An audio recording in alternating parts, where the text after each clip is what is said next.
नमस्कार, स्वागत है आप सभी का। आप देख रहे हैं समाचार। दिन के 11 बज चुके हैं। मैं हूं अजय मिश्र। सबसे पहले निगाह डालते हैं आज की हेडलाइंस पर। प्रधानमंत्री नरेंद्र मोदी ने आपदा प्रतिरोधी बुनियादी ढांचे पर अंतर्राष्ट्रीय सम्मेलन 2024 को किया संबोधित। बेहतर कल के लिए लचीले बुनियादी ढांचे के निर्माण पर दिया जोर। लोकसभा चुनाव के दूसरे चरण के लिए आज शाम थम जाएगा चुनाव प्रचार का शोर। शुक्रवार को 13 राज्यों की 88 सीट्स पर डाले जाएंगे वोट।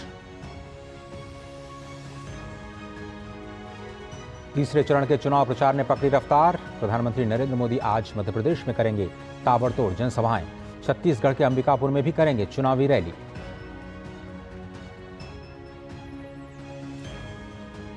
केंद्रीय गृह मंत्री अमित शाह आज वाराणसी में भाजपा के चुनाव कार्यालय का करेंगे शुभारंभ। केरल और महाराष्ट्र में भी करेंगे चुनावी सभाएं। वहीं जेपी नड्डा बिहार में देंगे चुनाव प्रचार को धार।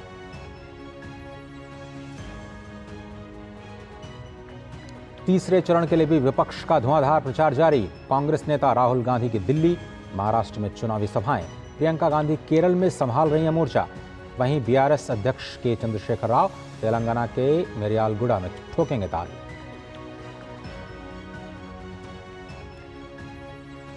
देश भर में आज मनाया जा रहा है पंचायती राज दिवस। विज्ञान भवन में विशेष कार्यक्रम।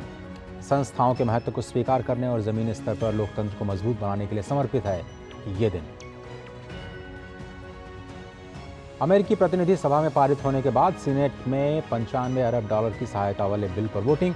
कानून में यूक्रेन, इजराइल और ताइवान को आर्थिक सहायता देने का है प्रावधान। इंडियन प्रीमियर लीग में आज होने वाले मैच में गुजरात टाइटंस का सामना दिल्ली कैपिटल्स से। वहीं कल खेले गए मैच में लखनऊ सुपर जायंट्स ने चेन्नई सुपर किंग्स को हराया।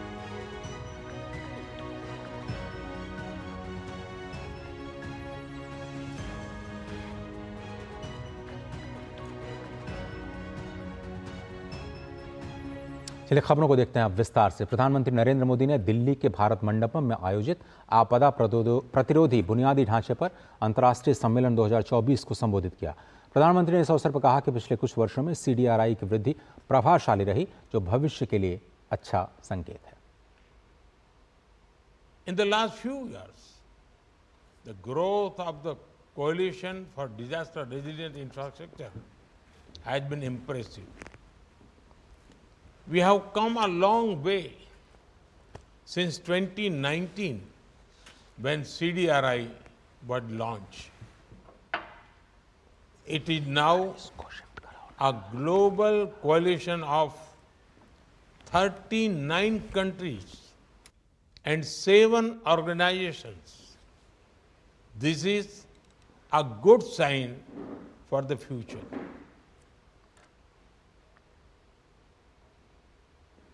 पीएम नरेंद्र मोदी ने आपदा प्रतिरोधी बुनियादी ढांचे पर अंतर्राष्ट्रीय सम्मेलन को संबोधित करते हुए कहा कि हम सभी ने देखा है कि प्राकृतिक आपदाएं लगातार और ज्यादा गंभीर होती जा रही हैं।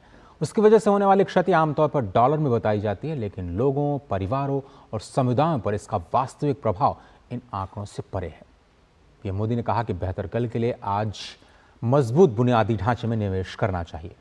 इस मजबूती के लिए बुनियादी ढांचे को निर्माण में शामिल करने की सबसे ज्यादा जरूरत है। आपदा के बाद स्वाभाविक रूप से राहत और पुनर्वास पर ध्यान भी केंद्रित किया जाना चाहिए। We must invest in resilient infrastructure today for better tomorrow.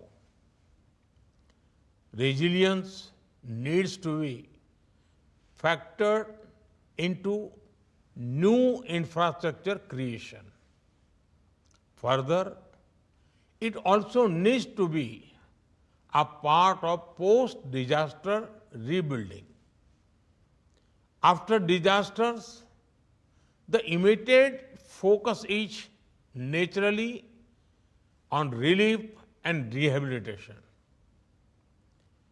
After the initial response, our focus should also include resilience of infrastructure. और अब राष्ट्रपति द्रौपदी मुर्मू के उत्तराखंड दौरे का आज अंतिम दिन है।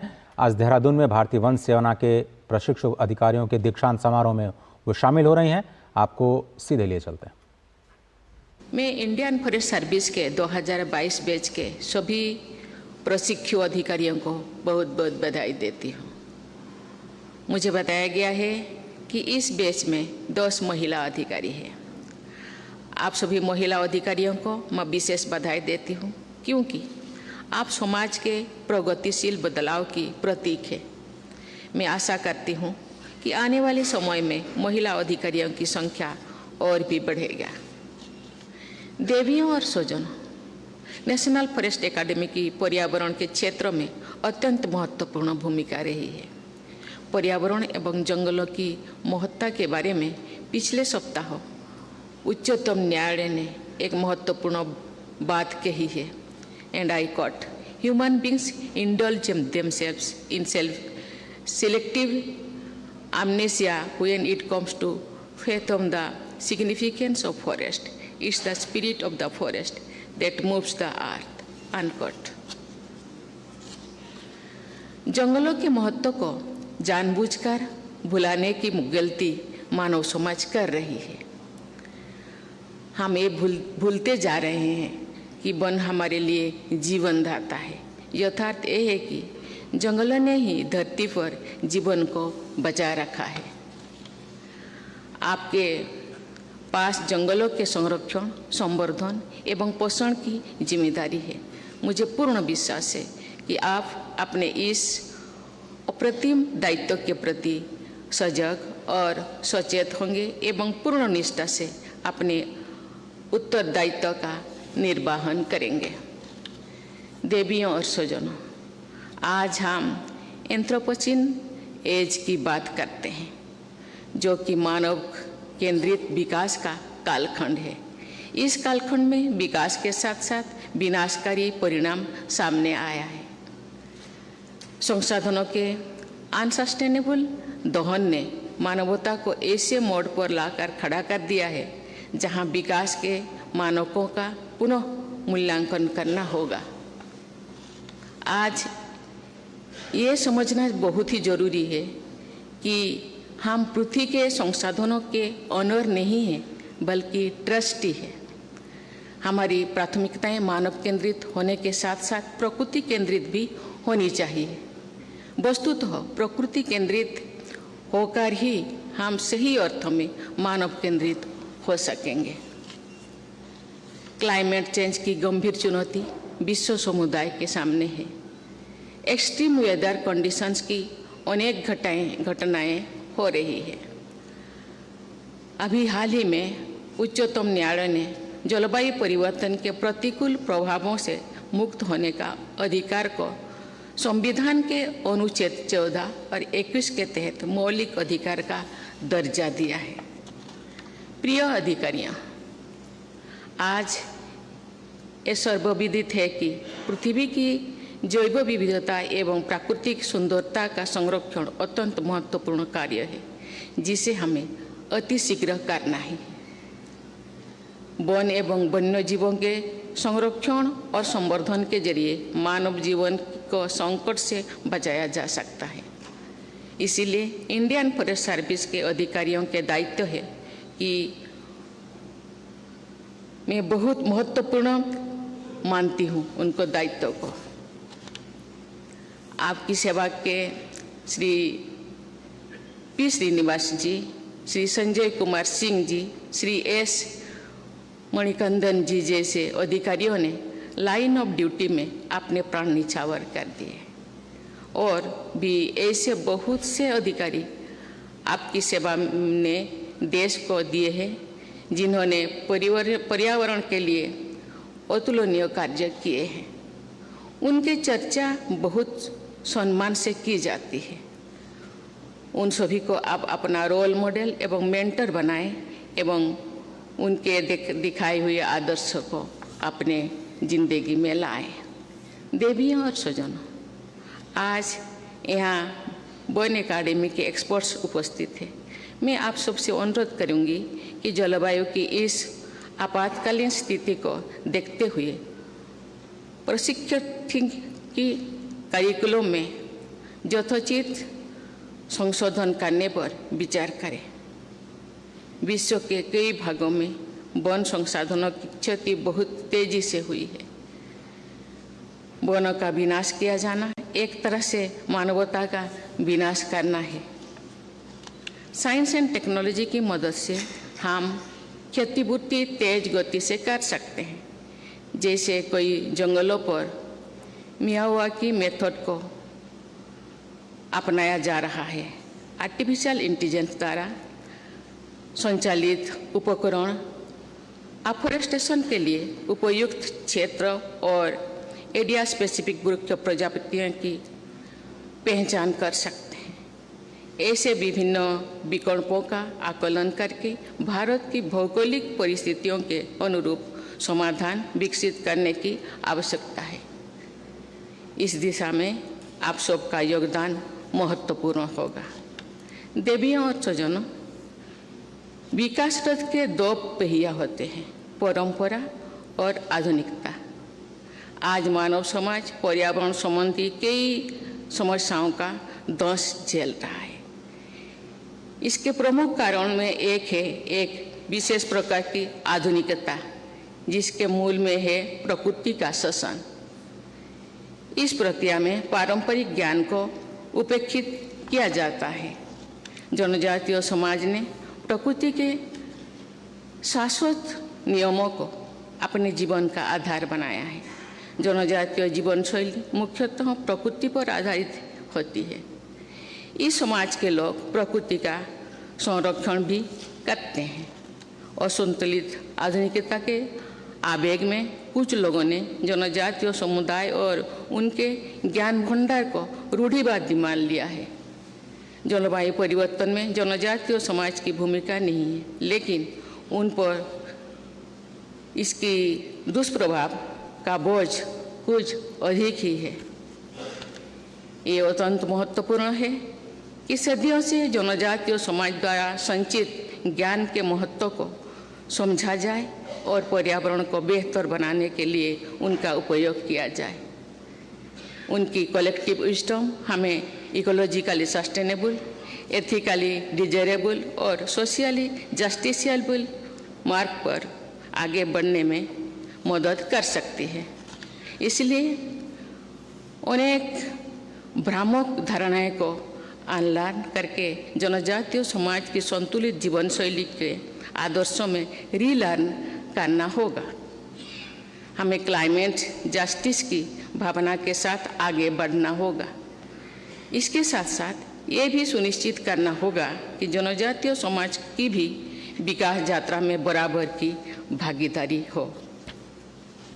प्रिय विद्यार्थियों, अधिकारियों, मैं आप सभी से ये भी अनुरोध करना चाहूँगी कि जब आप अपने कार्यक्षेत्र में जाएं तो वहाँ के जनजातीय लोगों के बीच समय बिताएं, उनका स्नेह एवं विश्वास अर्जित करें, वहाँ के समाज की गुड प्रैक्टिसेस को सीखें और उनका प्रचार प्रसार भी करें। आप अपने दायित्व की ऑनरशिप लें और रोल मॉडल बने। उनकी शिक्षा, स्वास्थ्य, स्वच्छता के मानकों में सुधार के लिए कार्य करें। आपका कार्य ऐसा हो जो इस क्षेत्र के बच्चों को फॉरेस्ट सर्विसेज में आगे के लिए प्रेरित करे। देवियों और स्वजनों, 18वीं और 19वीं शताब्दी में औद्योगिक क्रांति की वजह से लकड़ी और अन्य वन उत्पादन की मांग बढ़ी है। बढ़ती मांग के कारण वनों के उपयोग के नए नियम कानून और तरीके अपनाए गए हैं। ऐसे नियम कानूनों को लागू करने के लिए इंडियन फॉरेस्ट सर्विस की पूर्ववर्ती सेवा इंपीरियल फॉरेस्ट सर्विस का गठन किया गया है। उस सेवा के लोगों के मैंडेट जनजातीय समाज तथा वन संपदा की रक्षा करना नहीं था। उनका मैंडेट भारत के फॉरेस्ट रिसोर्सेस का अधिक से अधिक दोहन करके ब्रिटिश राज के उद्देश्यों को बढ़ावा देना था। जंगलों पर साम्राज्यवादी नियंत्रण स्थापित करना था। ये दुखदायी तथ्य है कि वर्ष 1875 से 1925 तक की 50 वर्ष की अवधि में 80,000 से अधिक बाघों, 1.5 लाख से अधिक तेंदुआ और 10 लाख से अधिक भेड़िया का शिकार लोगों को प्रलोभन देकर कराया गया था। मैं जब ऐसे म्यूजियम्स में जाती हूँ, वहाँ पशुओं की खाल या कटे सर को दीवारों पर सजाया गया है, तो मुझे लगता है कि ये एग्जिबिट मानव सभ्यता के पतन की कहानी कह रही है। मुझे पूरा विश्वास है कि आज की इंडियन फॉरेस्ट सर्विस की सभी अधिकारी पहले की इंपीरियल फॉरेस्ट सर्विस की औपनिवेशिक मानसिकता एवं दृष्टिकोण से पूरी तरह मुक्त हो चुके हैं। आपको भारत के प्राकृतिक संसाधनों का संरक्षण एवं संवर्धन ही नहीं करना है, बल्कि परंपरा से संचित ज्ञान का मानवता के हित में उपयोग करना भी है। आपको आधुनिकता एवं परंपरा का समन्वय करके वन संपदा की रक्षा करनी है तथा वनों पर आधारित लोगों के हितों को आगे बढ़ाना है। ऐसा करके आप सही अर्थों में पर्यावरण अनुकूल और समावेशी योगदान दे सकेंगे। प्रिय अधिकारियों, आप सभी एक कठिन परीक्षा को उत्तीर्ण करके यहाँ तक पहुँचे हैं। आपकी योग्यता सराहनीय है, लेकिन आपको ये याद रखना है कि आपकी असली परीक्षा अब शुरू होगी। आपके सामने कई प्रोफेशनल्स चुनौतियाँ आएगी। जब भी आप किसी दुविधा में हो, तो आप संविधान के मूल्यों और भारत के लोगों के हितों को ध्यान में रख कर फैसला लें। इसी उम्मीद के साथ मैं आप सभी के उज्जवल भविष्य की कामना करती हूँ। धन्यवाद। जय हिंद, जय भारत।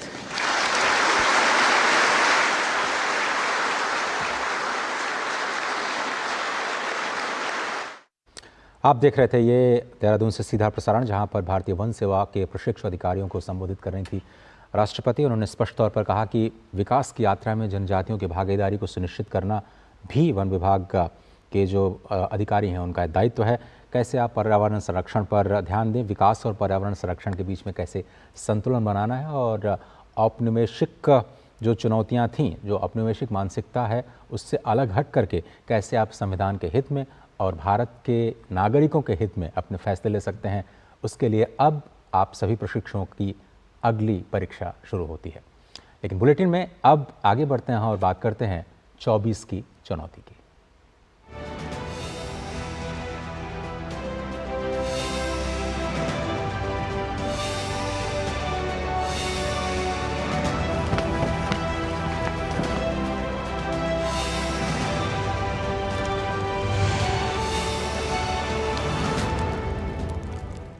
तो देश की 88 लोकसभा सीटों पर दूसरे चरण के तहत मतदान 26 अप्रैल को होगा।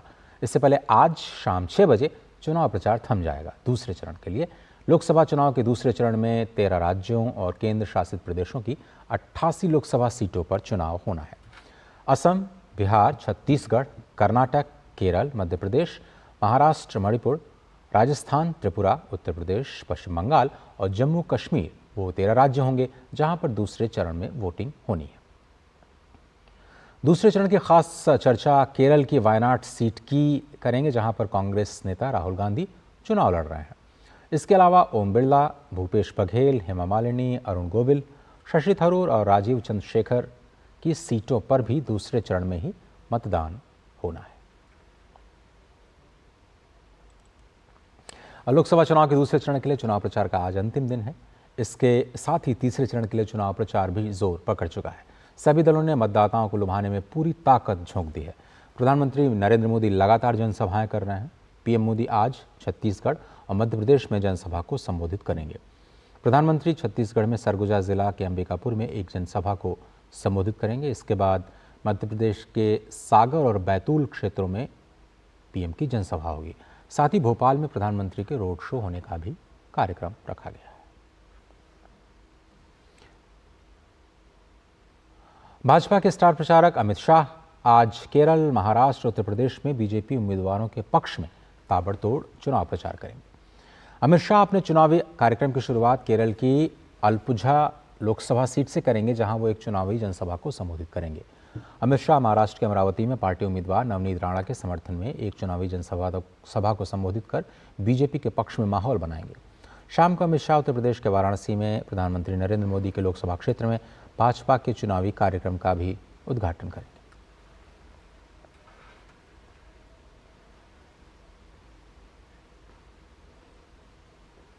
कुछ सीधे लिए चलेंगे लखनऊ, जहां पर उत्तर प्रदेश के मुख्यमंत्री योगी आदित्यनाथ प्रेस कॉन्फ्रेंस को संबोधित कर रहे हैं। क्योंकि मोदी जी ने पिछले 10 वर्ष में देश के अंदर पॉलिटिक्स ऑफ परफॉर्मेंस पर ध्यान देकर के पूरी जवाबदेही के साथ हर एक मोर्चे पर सर्वांगीण विकास के जिन लक्ष्यों को प्राप्त करने की दिशा में प्रयास प्रारंभ किए हैं, आज देश उसका लाभ प्राप्त कर रहा है। यह हर एक क्षेत्र में वैश्विक मंच पर भारत की प्रतिष्ठा का, 140 करोड़ भारतीयों के सम्मान का मामला हो, भारत की सुरक्षा को सुदृढ़ करने का हो, भारत की आंतरिक सुरक्षा, आतंकवाद, नक्सलवाद की समस्या को समाधान के लक्ष्य तक ले जाने का हो, या फिर देश के अंदर वर्ल्ड क्लास इंफ्रास्ट्रक्चर उपलब्ध करवाने का, highway, railway, metro, expressways, IIT, IIM, world class universities, one district one medical college, हर घर नल की योजना, ये सभी कार्य पूरे देश के अंदर IIIT, NIT, ये एक लंबी श्रृंखला है इनकी, जो प्रधानमंत्री मोदी जी के नेतृत्व में भारत ने पहली बार गवर्नमेंट परफॉर्मेंस के आधार पर भी कार्य कर सकती है और उस आधार पर जनता जनार्दन के बीच में जा सकती है, यह पहली बार देखने को प्राप्त हुआ है। देश के अंदर गरीब कल्याणकारी योजनाओं का लाभ भी बिना भेदभाव के 140 करोड़ लोगों को प्राप्त हो सकता हो, यह भी देश पहली बार देख रहा है। 80 करोड़ गरीबों को 4 वर्ष से लगातार राशन की सुविधा का लाभ फ्री में उपलब्ध होना, 60 करोड़ लोगों को देश के अंदर 5 लाख रुपए की स्वास्थ्य बीमा का कवर प्राप्त हो जाना, 50। आप देख रहे थे ये प्रेस कॉन्फ्रेंस, जिसमें स्पष्ट तौर पर जो सरकार की नीतियां हैं स्थानीय तौर पर कैसे लोगों को फायदा पहुंचा रही हैं और वैश्विक स्तर पर कैसे देश के नागरिकों का मान बढ़ा है, इस पर फोकस करते हुए योगी आदित्यनाथ प्रेस को संबोधित करते हैं। आगे बढ़ते हैं। उत्तर प्रदेश के अमेठी में गौरीगंज की जो कांग्रेस कार्यालय का बाहर पोस्टर्स जो लगाए गए हैं, इसमें रॉबर्ट वाड्रा को लोकसभा प्रत्याशी बनाने की मांग की गई है। रॉबर्ट वाड्रा कांग्रेस नेता प्रियंका गांधी के पति हैं। कांग्रेस कार्यकर्ताओं की मांग है कि 2024 लोकसभा चुनाव में रॉबर्ट वाड्रा को कांग्रेस प्रत्याशी के रूप में मैदान में उतारा जाए। जम्मू कश्मीर में जम्मू संसदीय निर्वाचन क्षेत्र के रिटर्निंग ऑफिसर सचिन कुमार वैश्य ने कहा कि चुनाव को निष्पक्ष बनाने के लिए सभी प्रक्रिया पूरी हो चुकी है। डीडी न्यूज से बातचीत में उन्होंने कहा कि सुरक्षा के भी पुख्ता इंतजाम किए गए हैं।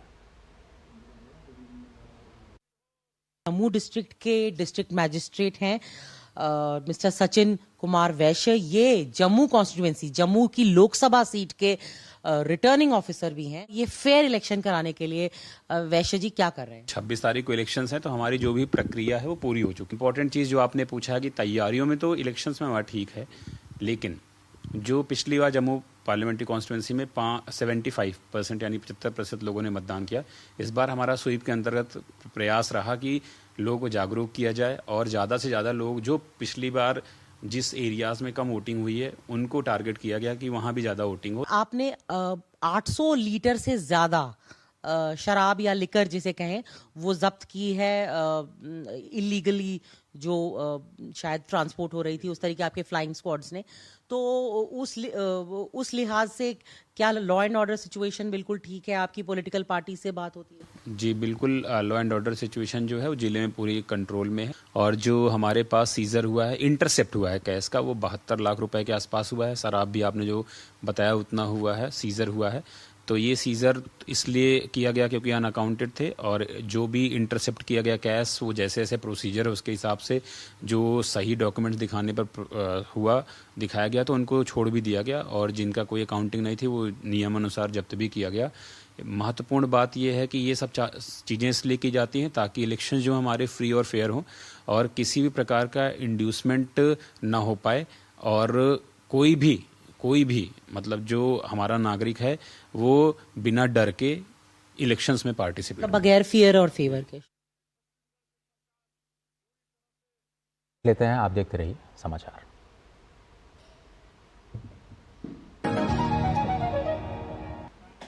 तब घर में अगर कोई बीमार पड़ जाए ना तो इलाज के लिए घर बिक जाता था, पीढ़ियां कर्ज में डूब जाती थी, और आज तो अस्पताल के खर्चे की फिक्र नहीं सताती। और याद है जब 60 साल में सिर्फ 7 एम्स बने थे, वहीं 10 साल में 16 नए बन गए। और फिर भी मोदी जी कहते हैं ये तो बस ट्रेलर है। करोड़ों लोगों को 5 लाख तक का मुफ्त इलाज मिला है। ये है मोदी की गारंटी।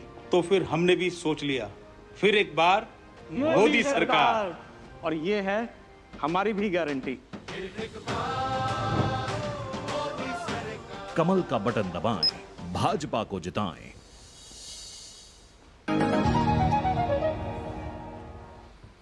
कांग्रेस के संपत्ति सर्वे की घोषणा के बाद देश में सियासी बवाल और बढ़ गया है और कांग्रेस घिरती हुई नजर आ रही है।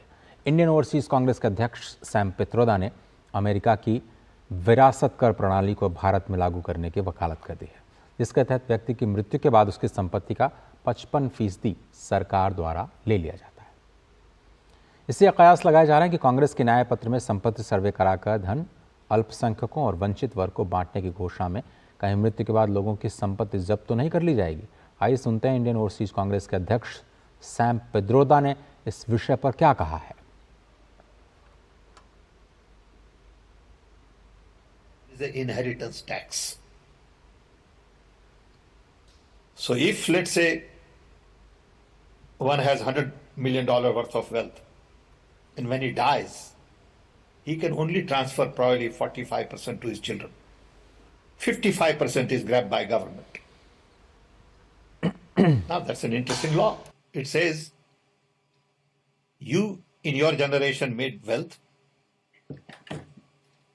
You are leaving now, you must leave your wealth for public.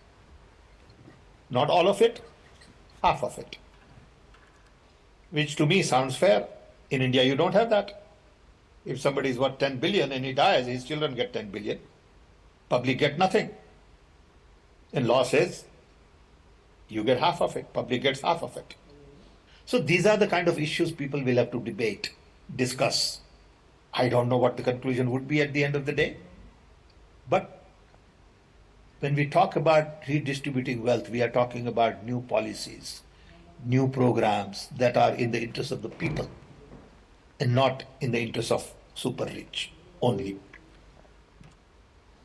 Bharat में क्रिकेट के भगवान कहे जाने वाले मास्टर ब्लास्टर सचिन तेंदुलकर आज अपना 51वां जन्मदिन मना रहे हैं। सचिन तेंदुलकर का 24 साल लंबा करियर रिकॉर्ड से भरा हुआ है। सचिन तेंदुलकर अंतर्राष्ट्रीय क्रिकेट में शतकों का शतक लगाने वाले दुनिया के एकमात्र खिलाड़ी हैं। वहीं वे दुनिया के एकमात्र क्रिकेटर हैं जिन्होंने 200 टेस्ट खेले हैं। एक नज़र मास्टर ब्लास्टर की उपलब्धियों पर। मास्टर ब्लास्टर सचिन तेंदुलकर 51 साल के हो गए हैं। 24 अप्रैल 1973 को मुंबई में जन्मे सचिन तेंदुलकर को भारत में क्रिकेट का भगवान कहा जाता है।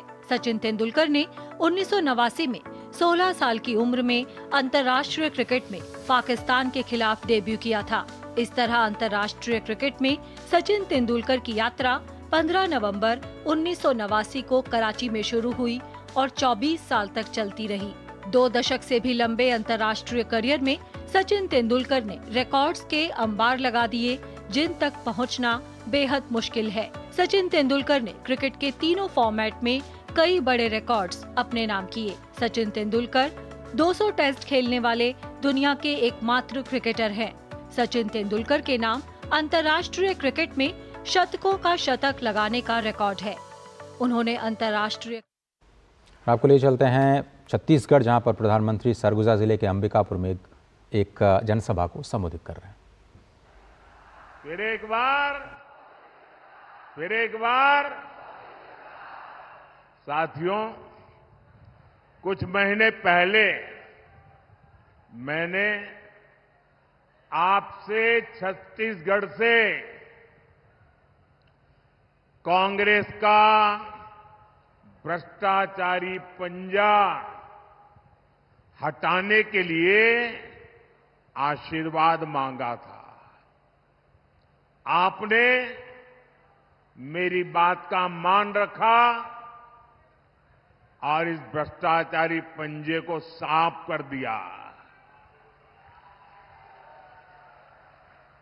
और आज देखिए, आप सबके आशीर्वाद से सरगुजा की संतान, आदिवासी समाज की संतान आज छत्तीसगढ़ का मुख्यमंत्री के रूप में छत्तीसगढ़ के सपनों को साकार कर रहा है।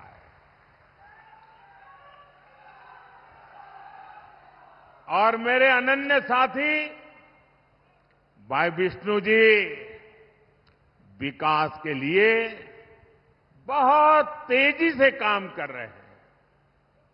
आप देखिए, अभी कोई ज्यादा समय नहीं हुआ है, बहुत कम समय हुआ है, लेकिन इन्होंने इतने कम समय में रॉकेट की गति से सरकार चलाई है। धान किसानों को दी गारंटी, पूरी कर दी। अब तेंदुपत्ता संग्राहकों को भी ज्यादा पैसा मिल रहा है। तेंदुपत्ता खरीद भी तेजी से हो रही है। यहां की माताओं बहनों को महतारी वंदन योजना से भी लाभ हुआ है। छत्तीसगढ़ में जिस तरह कांग्रेस के घोटालेबाजों पर एक्शन हो रहा है, ये पूरा देश देख रहा है। साथियों, मैं आज आपसे विकसित भारत, विकसित छत्तीसगढ़ के लिए आशीर्वाद मांगने के लिए आया हूं।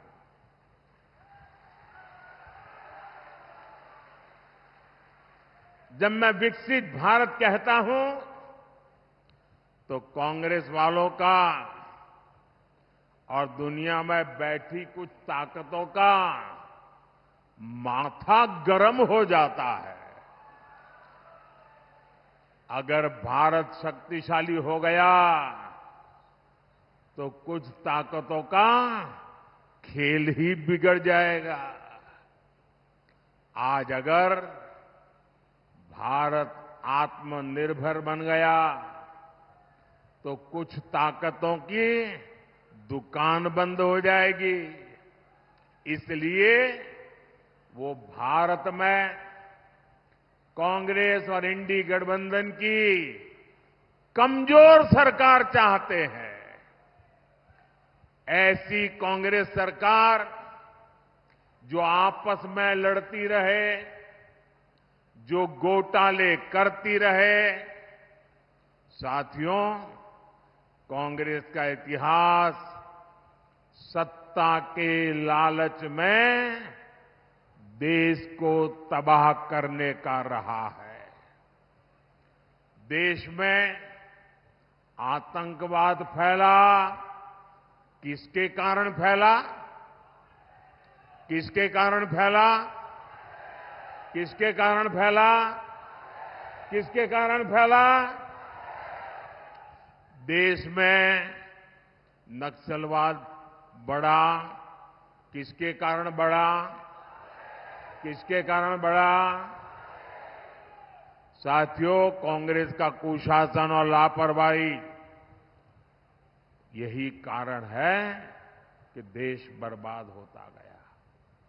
आज भाजपा सरकार आतंकवाद और नक्सलवाद के विरुद्ध कड़ी कार्रवाई कर रही है, लेकिन कांग्रेस क्या कर रही है? कांग्रेस हिंसा फैलाने वालों का समर्थन कर रही है। इतना ही नहीं, जो लोग निर्दोषों को मारते हैं, लोगों का जीना हराम कर देते हैं, पुलिस पे हमला करते, सुरक्षा बलों पर हमला करते, अगर वो मारे जाएं तो ये कांग्रेस वाले उनको शहीद कहते हैं। जब आप ऐसे लोगों को शहीद कहते हो ना, तो इस देश के शहीदों का, वीरों का अपमान करते हो। इसी कांग्रेस की सबसे बड़ी नेता आतंकवादियों के मारे जाने पर आंसू बहाती है।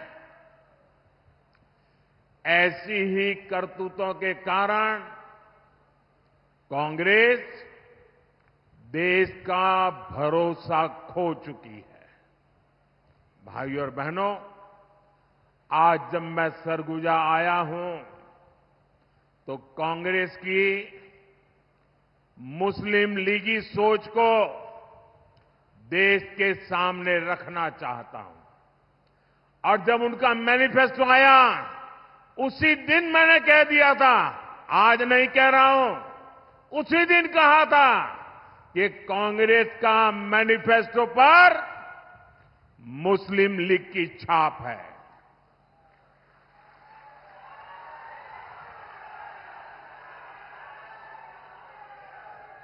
साथियों, जब संविधान बन रहा था, काफी चर्चा विचारणा के बाद देश के सभी बुद्धिमान लोगों के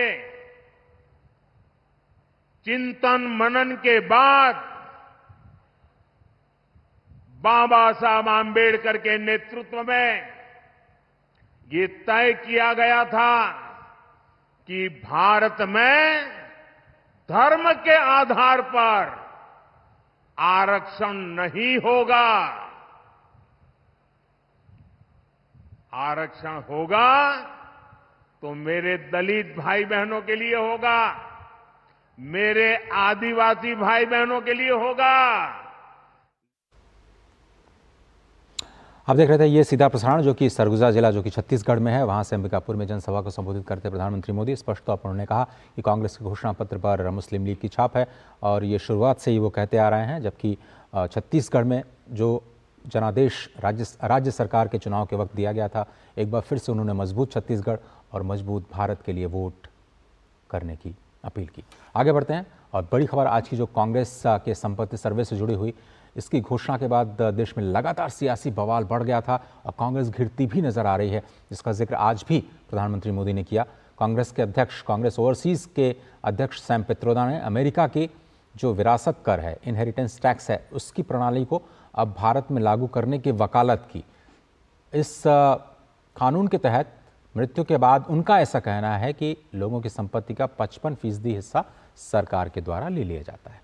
अब यह कयास लगाया जा रहा है कि कांग्रेस के न्याय पत्र में जो संपत्ति सर्वे कराने की बात कही गई है और धन अल्पसंख्यकों और वंचित वर्ग को बांटने की बात कही गई है, तो ऐसा तो नहीं कि ये इनहेरिटेंस टैक्स जिसका जिक्र सैम पित्रोदा कर रहे हैं, उसका अनुसरण करते हुए भारत में भी इसी तरह की कार्रवाई की जाएगी। आइए सुनते हैं इंडियन ओवरसीज कांग्रेस के अध्यक्ष सैम पित्रोदा ने इस विषय पर क्या कहा है।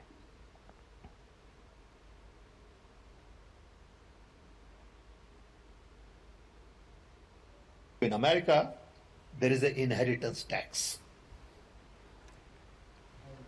So if, let's say, one has $100 million worth of wealth, and when he dies, he can only transfer probably 45% to his children. 55% is grabbed by government. Now that's an interesting law. It says, you in your generation made wealth, you are leaving now, you must leave your wealth for public. Not all of it, half of it. Which to me sounds fair. In India, you don't have that. If somebody is worth 10 billion and he dies, his children get 10 billion. Public get nothing. And law says, you get half of it, public gets half of it. So these are the kind of issues people will have to debate, discuss. I don't know what the conclusion would be at the end of the day. But when we talk about redistributing wealth, we are talking about new policies, new programs that are in the interest of the people and not in the interest of super rich only. Sam Pitroda को रणनीतिक सलाहकार माना जाता है कांग्रेस का और Indian overseas Congress के वो चेयरमैन भी हैं। और इनके बयान पर उत्तर प्रदेश के उप मुख्यमंत्री ब्रजेश पाठक ने क्या कहा है, आपको सुनवाते हैं। सैम पित्रोदा का जो बयान है वास्तव में ये कांग्रेस पार्टी की जो अंदरूनी रणनीति है उसका हिस्सा है। मुझे लगता है ऐसे समय में बयान आया है जब देश में इस बात की चर्चा चल रही है कि कांग्रेस पार्टी लोगों की गहनों की, संपत्ति की जांच कराकर उस पर कब्जा करेगी, उसको डिस्ट्रीब्यूट करेगी और ऐसे लोगों को डिस्ट्रीब्यूट करेगी जिन लोगों ने हमेशा हिंदुस्तान को तबाह करने का काम किया है। हम इसकी घोर निंदा करते हैं और देश की जनता आने वाले समय में कांग्रेस पार्टी को इसका खामियाजा जरूर भुगताएगी। और अमरावती लोकसभा सीट से भाजपा उम्मीदवार नवनीत राणा ने कांग्रेस नेता राहुल गांधी पर हमला बोला। उन्होंने कहा कि इस देश में नई प्रथा आ रही है, कांग्रेस के लोग संविधान को खत्म करने की कोशिश कर रहे हैं। राहुल गांधी और कांग्रेस आने वाले समय में हुक्मशाही करना चाह रहे हैं। राहुल गांधी जी बोल रहे हैं कि महिलाओं का सोने का भी माप तोल होगा, किसके पास कितना सोना है और आम लोगों के पास किसके पास कितनी प्रॉपर्टी है और उसका भी हिसाब किया जाएगा। अगर हद से ज़्यादा होगा तो वो बाकी लोगों में बांट दिया जाएगा। इस देश में नई प्रथा आ रही है, संविधान को ख़त्म करने की कोशिश ये हमारे कांग्रेस के लोग कर रहे हैं, क्योंकि मेहनत की कमाई आम लोगों की, अगर उनकी मेहनत की ज़िंदगी भर की कमाई अगर दूसरों में बांट दी जाएगी तो मुझे लगता है कि आम लोग जो खून पसीने से अपनी संपत्ति और अपना सोना, अपना घर, अपना बार बनाते हैं, मुझे लगता है ये सब चीज़ों में कांग्रेस जिस तरीके से पेश कर रही है कि हुकुमशाही आने वाले समय में वो कांग्रेस और राहुल गांधी जी करेंगे। कांग्रेस के वरिष्ठ नेता राशिद अल्वी ने देश के संसाधनों पर मुसलमानों के पहले अधिकार वाले मुद्दे पर कहा कि पूर्व प्रधानमंत्री डॉक्टर मनमोहन सिंह ने कहा था कि देश के संसाधनों पर पहला हक अंतिम छोर पर रहने वाले लोगों का ही है और मुसलमान इस देश में सबसे पिछड़ा है, इसमें कोई ऐतराज नजर नहीं आता। डॉक्टर मनमोहन सिंह ने यही कहा था कि जो अंतिम बिल्कुल आखिरी लाइन में जो लोग खड़े हैं, जो देश के सबसे पिछड़े लोग हैं, और निश्चित तौर से उसमें मुसलमान आता है। मुसलमान सबसे पिछड़ा है देश के अंदर। तो उन्होंने ये नहीं कहा था कि मुसलमानों के लिए पहला हक है, उन्होंने कहा था सबसे पिछड़े लोगों पर सबसे पहला हक है। तो इसमें मुझे कहीं कोई एतराज़ नज़र नहीं आता है। तो इस बड़ी खबर पर आपका इशारा इस तरफ जाना चाहिए क्योंकि आज सैम पित्रोदा, जिनको कि बड़ा रणनीतिकार माना जाता है, ख़ास तौर पर जब भी राहुल गांधी देश से बाहर जाते हैं तो उनकी जितनी भी विदेश यात्राएं होती हैं उसको नियोजित करने का, उसको व्यवस्थित करने का काम सैम पित्रोदा ही करते हैं। और पॉलिसीज़ के लिए इनपुट्स जो सैम पित्रोदा आज से नहीं बल्कि राहुल गांधी के समय से देते आ रहे हैं। आपको याद होगा कि जब कंप्यूटर्स का प्रवेश होने वाला था इस देश में तो उसमें एक बहुत ही महत्वपूर्ण भूमिका उन्होंने IT क्रांति में उस वक्त निभाई थी। और तब से लेकर के आज तक जो पॉलिसी इनपुट उनकी तरफ से आता है उसको बहुत ही गंभीरता से लिया जाता है। आज उन्होंने अमेरिका का हवाला दिया और उन्होंने कहा कि इनहेरिटेंस टैक्स वहाँ पर है और इस पर बहस होनी चाहिए। शैलेंद्र हमारे साथ हैं। शैलेंद्र, क्या कहा जाएगा, ये जो सर्वे करने की बात कही गई थी मैनिफेस्टो में, अब ये इसका दायरा बढ़ता जा रहा है। आप तो कह रहे हैं कि अब विरासत कर लगाया जाना चाहिए जैसे कि अमेरिका में लगाया गया है। देखिए, 3 बहुत महत्वपूर्ण बातें हैं अजय, यहाँ पर समझना होगा। कांग्रेस पार्टी अपने घोषणा पत्र में क्या कहती है? एक सर्वे की बात करती है कि जो लोगों की संपत्ति है उसकी सर्वे हम करेंगे। दूसरी बात यह है कि एक तरह से थिंक टैंक है, पॉलिसी मेकर है कांग्रेस पार्टी के सैम पित्रोदा। तमाम नीतियां जब कांग्रेस सत्ता में रही केंद्र में, उनकी अगुवाई में बनी या उनकी सलाह पर बनी, तो उनकी बातों को एक तरह से देखे नजरअंदाज नहीं किया सकता कि कांग्रेस के लिए वो बहुत महत्वपूर्ण बातें होती हैं। कह क्या रहे हैं कि 50% तक जो अगर आप पैतृक संपत्ति है तो परिवार को न जाकर सरकार ग्रैब कर लेगी। आप उनकी लैंग्वेज और भाषा सुनिए कि सरकार उसको कब्जा कर लेगी, ग्रैब कर लेगी, वो उन्होंने कहा है। ये इसलिए भी बहुत देखिए एक अहम बयान हो जाता है कि आपकी मंशा क्या है। कांग्रेस पार्टी को सफाई देनी चाहिए। जयराम रमेश का एक बयान जरूर आया है एक तरह से, लेकिन इससे बात खत्म नहीं होती। पहले आप कहते हैं कि वेल्थ हम बांट देंगे, मेहनत से लोग काम करते हैं, फिर आप देश को कहां ले जाना चाहते हैं? पहली बात है कि जब एक प्रतियोगिता ही खत्म हो जाएगी, लोग नहीं चाहे, लोग कोई पता नहीं होगा कि अगर वो मेहनत से कमाते हैं तो फिर उनकी संपत्ति सरकार हड़प लेगी, तो फिर वो मेहनत क्यों करेंगे? तो लंबे समय में देश की हालत क्या होगी, अर्थव्यवस्था की हालत क्या होगी? इस पर एक ये सवाल ये उठता है कि शैलेंद्र, मैं आपको रोकना चाहूंगा, आपके पास वापस आता हूं, लेकिन उससे पहले इस बड़े बयान पर गृह मंत्री अमित शाह का एक बड़ा बयान आया है। आपको सुनवाते हैं कि गृह मंत्री अमित शाह ने क्या कहा है इस पूरे मुद्दे पर, खास तौर पर सैम पित्रोदा के इस बयान पर। कांग्रेस पार्टी सैम पित्रोदा के बयान के बाद कंप्लीटली एक्सपोज हो गई। सबसे पहले घोषणा पत्र में सर्वे, मनमोहन सिंह का पुराना बयान जो कांग्रेस की लेगेसी है कि हम देश के संसाधन पर सबसे पहला अधिकार माइनॉरिटीज का मानते हैं, और अब इनके मैनिफेस्टो बनाने में जिनकी अहम भूमिका है वो सैम पित्रोदा का बयान कि संपत्ति के बंटवारे पर विचार होना चाहिए। अमेरिका का हवाला देते हुए इन्होंने कहा कि 55% संपत्ति सरकारी खजाने में जाती है। अब जब प्रधानमंत्री जी ने ये मुद्दा उठाया, राहुल गांधी, सोनिया गांधी और पूरी कांग्रेस बैकफुट पर आई कि हमारा मकसद ये नहीं है। परंतु आज सैम पित्रोदा जी के बयान ने कांग्रेस का मकसद देश के सामने स्पष्ट कर दिया है। वो देश के जनता की निजी संपत्ति का सर्वे कर निजी संपत्ति को सरकारी खजाने में डालकर जो उन्होंने यूपीए के शासन में तय की थी प्रायोरिटी कि देश के संसाधन पर सबसे पहला अधिकार माइनॉरिटी और उसमें भी मुस्लिम लोगों का है, उस प्रकार से इसका बंटवारा करना चाहती है। मैं मानता हूं कांग्रेस पार्टी या तो अपने मैनिफेस्टो से इस बात को विड्रॉ करे या उन्होंने स्वीकार करना चाहिए कि यही उनका मकसद है। और देश की जनता को भी मैं अपील करना चाहता हूं, इनके महत्वपूर्ण नीति निर्धारण करने वाली लोगों की टीम के मुखिया सैम पित्रोदा के बयान को देश की जनता गंभीरता से ले। इनके मन में छुपी हुई मंशा क्या है आज बाहर आ गया है। इसका कॉग्निजेंस, इसका संज्ञान देश की जनता ने लेना चाहिए।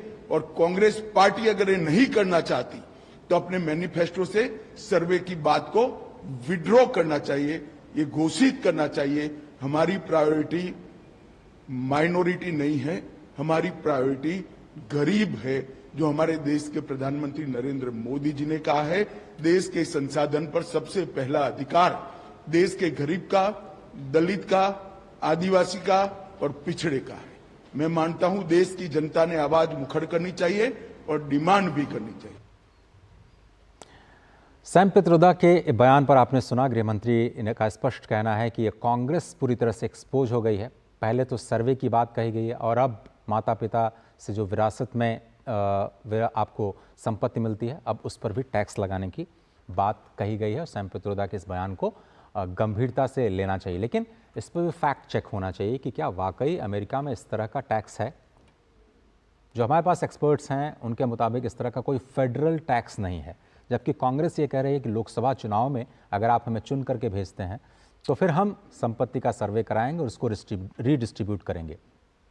एक कम्युनिस्ट विचारधारा इसको कहा जा सकता है। जब बहुत पहले रूस और चीन में इस तरह की कार्रवाई की गई थी, कानूनन लोगों की संपत्ति को जब्त किया गया और उसके बाद गरीबों को बांटा गया, जिसको आप आमतौर पर आप जानते हैं कि ये कम्युनिज्म की विचारधारा है, जिसमें जो अत्यधिक धनी हैं उनको पसंद नहीं किया जाता। और कैपिटलिज्म और कम्युनलिज्म के बीच में ये विचारधाराओं की लड़ाई हम सदियों से देख रहे हैं कि चली आ रही है और पूरा विश्व दो धड़ों में इस पर बटा हुआ है। आगे जाते हुए देश में यानी भारत में इसको लेकर के क्या हुआ, कुछ इंस्टेंसेस हमें मिलते हैं जब कांग्रेस ने ही वेल्थ टैक्स जैसे नए कर इम्पोज किए थे। लेकिन अगर आपको याद हो इसको अगर आपको याद होगा तो मोदी सरकार ने ही वेल्थ टैक्स को खत्म किया था, जो कि कांग्रेस ने शुरू किया था। वेल्थ टैक्स को खत्म करने के पीछे की जो वजह थी कि जितना टैक्स कलेक्ट किया जाता था वेल्थ टैक्स के जरिए, जिसको आप इनहेरिटेंस टैक्स कहते हैं, उससे ज़्यादा खर्चा हो जाता था उसको कलेक्ट करने पर। यानी जो कॉस्ट ऑफ कंप्लायंस है टैक्स कलेक्शन का, वो ज़्यादा हो जाता था और जो टैक्स कलेक्ट होता था वो कम होता था, और इसलिए इसको एक तरह से बेईमानी कहा गया और उसको संपत्ति या फिर कहें संसाधनों का बेजा इस्तेमाल करते हुए वेल्थ टैक्स की पूरी अवधारणा खत्म कर दी गई थी। अब ये फिर से मांग उठने लगी और सैम पित्रोदा साहब ये कह रहे हैं कि अब देश को डिबेट करना चाहिए, जबकि अमेरिका में जबकि जो कांग्रेस है अब इसको फिर से उठाना चाह रहे हो, इस पर डिबेट होना चाहिए। विनोद मिश्रा हमारे साथ, हमारे एडिटर जुड़ चुके हैं। विनोद जी, ये क्या मुद्दा है? कांग्रेस क्या चाहती है कि अगर कोई देश में पैसा कमाए तो उसको देश में न रखे, उसको बाहर लेके जाए जिससे उस पर कोई टैक्स न लगाया जाए? क्या मंशा है? ये जो पूरा सर्वे की बात और अब विरासत कर की बात आज पित्रोदा साहब ने कर दी। अजय जी, देखिए, ये चीजें जो अब तक ये एजेंडा वर्सेस एजेंडा की बात हो रही थी, उससे आगे जाके अभी अब कांग्रेस पार्टी की तरफ से देखिए कि उनको अब सफाई देनी पड़ रही है। अब सफाई देने की बात जब कांग्रेस पार्टी की आई तो अब वो कह रहे हैं कि हम वेल्थ डिस्ट्रीब्यूशन की बात हमने एक जनरल पब्लिक के लिए नहीं कही थी, हमने अडानी जैसे जो धन्ना सेठ है ऐसे लोगों के लिए हमने वेल्थ टैक्स और ये वेल्थ डिस्ट्रीब्यूशन की बात कही थी। लेकिन इनकी झूठ पकड़ी गई जब सैम पित्रोदा का ये स्टेटमेंट और ये जो टीवी इंटरव्यू आया है सामने में। तो सैम पित्रोदा यही है कि आप कह सकते हैं कि ये ओवरसीज कांग्रेस के वो चेयरमैन ही नहीं है, वो थिंक टैंक है। जयराम रमेश ने सफाई देते हुए कहा है कि ये कांग्रेस में अपना अपना व्यक्तिगत विचार होता है, लेकिन उन्होंने ये बात नहीं कही है कि सैम पित्रोदा की जो अभी उनका जो स्टेटमेंट है उससे कांग्रेस पार्टी को कोई लेना देना नहीं है। वो साफ साफ ये कह रहे हैं कि सैम पित्रोदा का ये अपना विचार हो सकता है, कल वो कह देंगे कि राहुल गांधी का भी अपना विचार हो सकता है। तो आप जो ये पार्टी पूरी तरह से अभी इस इलेक्शन के समय में कंफ्यूज करने के लगे हुए हैं, उसी चीज को तो पीएम ने हिट किया है। पीएम ने हिट किया है कि आप बोलते क्यों नहीं इस बात को कि हम पब्लिकली बोलो कि हाँ हम नहीं करने जा रहे हैं। अब पब्लिक में जाकर इस बात को बता सकते हैं कि हाँ मेरी कोई ऐसी मंशा नहीं है। विनोद जी, तो राहुल गांधी ने स्पष्ट कर दिया ना कि वो एक्सरे कराएंगे, दूध का दूध पानी का पानी होगा, लोगों की संपत्ति को जब्त किया जाएगा और उसको गरीबों में बांटा जाएगा। अब इससे स्पष्ट ज्यादा क्या हो सकता है? मैनिफेस्टो में लिखने के बाद पब्लिकली उपाध्यक्ष राहुल गांधी ने यह तो ऐलान कर दिया है कि एक्सरे होगा। अब उसमें क्यों क्लैरिफिकेशन की बात रह जाती है? वो तो है कि भाई अब वो जीतेंगे तो वो कानून बनाएंगे, हो सकता है संविधान में संशोधन भी करें और वेल्थ डिस्ट्रीब्यूशन के लिए सर्वे शुरू हो जाए। उसमें कंफ्यूजन कहां है? अजय, राहुल गांधी ने जो बात कही थी उस बात को पीएम ने उनके ही एजेंडे को उनके सामने में एक सवाल रख दिया। जो सवाल ये है कि आप ये वेल्थ डिस्ट्रीब्यूशन किसको करेंगे, कौन सा वर्ग, कौन समाज के किस हिस्से को देने जा रहे हैं। तो जब ये कांग्रेस पार्टी के former prime minister doctor Manmohan Singh 2006 में नेशनल डिफेंस काउंसिल के मीटिंग, नेशनल डेवलपमेंट काउंसिल के मीटिंग में ये बात पब्लिकली लोगों फोरम में बताया कि इस देश में सबसे पिछड़े जो हैं वो मुस्लिम है आबादी है, और वो स्पेशली माइनॉरिटी के साथ साथ मुस्लिम कहा था।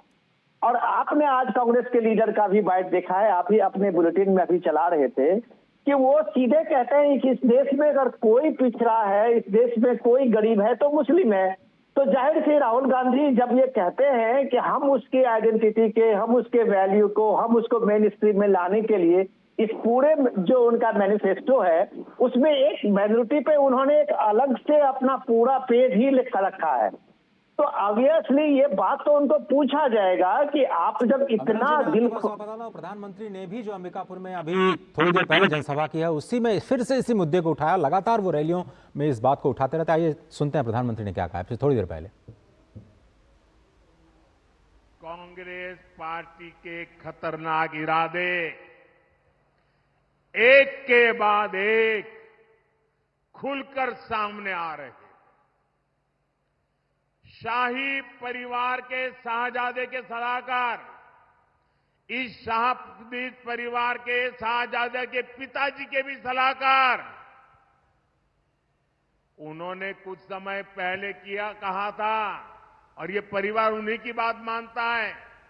उन्होंने कहा था कि हमारा देश का जो मिडिल क्लास है, मध्यम वर्गीय लोग हैं, जो मेहनत करके कमाते हैं, उन्होंने कहा उन पर ज्यादा टैक्स लगना चाहिए, ये इन्होंने पब्लिकली कहा है।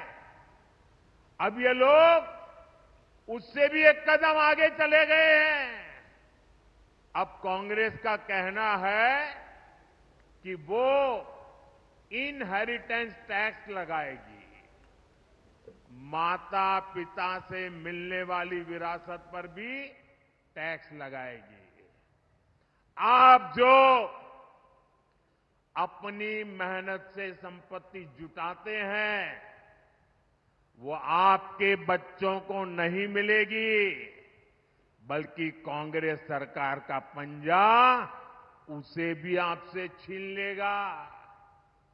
यानी कांग्रेस का मंत्र है कांग्रेस की लूट, कांग्रेस का मंत्र है कांग्रेस की लूट, जिंदगी के साथ भी और जिंदगी के बाद भी। जब तक आप जीवित रहेंगे कांग्रेस आपको ज्यादा टैक्स से मारेगी, और जब आप जीवित नहीं रहेंगे तो आप पर इनहेरिटेंस टैक्स का बोझ लाद देगी। जिन लोगों ने पूरी कांग्रेस पार्टी पैतृक संपत्ति मानकर अपने बच्चों को दे दी, वो लोग नहीं चाहते कि एक सामान्य भारतीय अपने बच्चों को अपनी संपत्ति दे। शायद संसदीय चुनाव के इतिहास में ऐसा पहली बार हो रहा है कि टैक्स के मुद्दे पर अब बहस छिड़ गई है कि क्या वाकई कांग्रेस रिच पर या सुपर रिच पर टैक्स लगाने के पक्ष में है, या फिर वो संपत्ति का सर्वे करा सकती है। इसका क्या कुछ नतीजा निकलेगा। दूसरे फेज के जो चुनाव हैं वो 26 अप्रैल को होने हैं, जिस पर आज प्रचार अभियान खत्म हो गया है, लेकिन तीसरे चरण के लिए ये जो रैलियां हो रही हैं उसमें ये मुद्दा थमने वाला नहीं, ये तो बिल्कुल तय हो गया है। फिलहाल इस बुलेटिन में सिर्फ इतना ही। मुझे और मेरी पूरी टीम को दीजिए इजाज़त। नमस्कार।